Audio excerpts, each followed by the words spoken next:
Një avantazhi është dhënë Sony Mala gjatë spektaklit të radhës në Fermavi, pasi kishte fituar sfidën e javës, Agaje vendosi këngëtaren para një zgjedhjeje tunduese për të marrë informacion nga bota jashtë, të përdorte inteligjencën artificiale ose të lexonte se çfarë kishin shkruar portalet për të gjatë qëndrimit në ferm.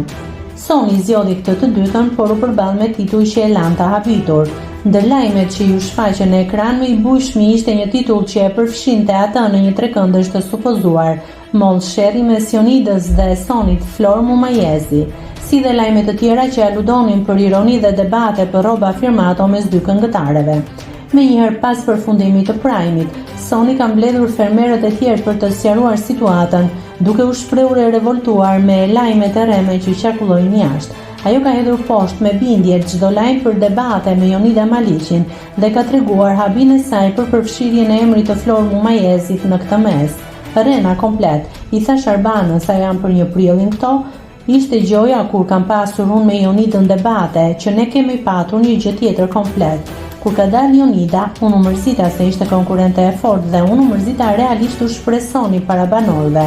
Mëtej ajo sqaroi edhe lajmet absurde për ofendimet me veshje dhe luftën e pretenduar për Florin, duke i dhënë fund një herë mirë çdo thashë themi. Sony ka dy rroba firmato. Unë as e kam si shprehje atë gjë. Kur s'kam patur debat me Jonidën, kur në jetën time. Moll Sherry kishin vendosur dhe një emër tjetër, Florin. Moll Sherry me Jonidën për çfarë? Unë kam qenë e fejuar, unë jam dark, jam bërë me kalamaj, s'kan lidhje fare, futja kot. Me këtë reagim të prerë, Sony jo vetëm që sqaroi raportin e saj me Jonidën si një marrëdhënie pas një konflikt, por tregoi edhe se si titujt e portaleve mund të shkëpusin situatat nga konteksti për të krijuar drama aty ku nuk ekziston. Nëse klikoni mbi butonin subscribe, do t'ju shfaqen të gjitha publikimet tona. Ju ftoj t'i bëni subscribe kanalit, të pëlqeni videot dhe të lini komentin tuaj.